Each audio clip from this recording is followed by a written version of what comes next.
یہ ہماری جو بچی بیٹھی ہوئی ہے اس نے باقاعدہ یعنی ایک ایک لفظ کا ایک ایک جملہ بنا کے یہ بتایا ہے کہ یہ قومی ترانہ جو ہے ہمارا اردو میں ہے. تو کہنے کا مقصد یہ ہے کہ شاید یہ پہلی دفعہ ہوا ہے کہ ہم نے اپنے بچوں کو لفظ بلفظ پڑھنا سکھایا ہے, اور پڑھنا جبھی ہوگا جب وہ کتاب کے قریب آئیں گے. تو مقصد ہمارا بنیادی مقصد وہ یہی ہے کہ ان بچوں کو جو ہے ہم اردو بینی کی طرف راغب کریں. اس کے لیے ہم بہت 2-3-4 پروگرام کر چکے ہیں, اور اس میں سب سے اہم چیز ہم نے وقت کی پابندی کو اپنے لیے لازم کرا ہے. اور اللہ کے کرم ہے کہ یہ ہمارا 6واں پروگرام ہے, اور 6واں پروگرام جو ہے وہ اپنے وقت پر شروع ہوا.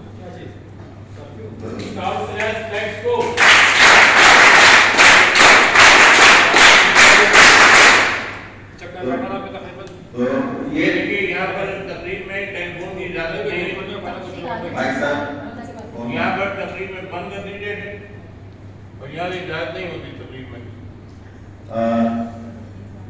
یہ ساری چیزیں جو ہیں ہم اگر کتاب سے قریب رہتے تو یہ ہمیں معلوم ہوتی کہ کون بیٹھنے کے آداب کیا ہیں, تقریب کے آداب کیا ہیں.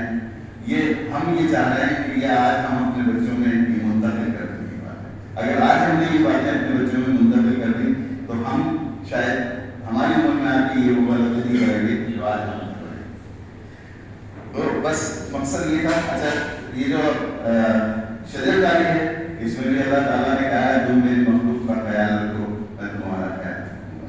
تو مخلوق میں صرف انسان نہیں ہے, اس میں یہ پودے بھی ہیں, چرند بھی ہیں, پرند بھی ہیں.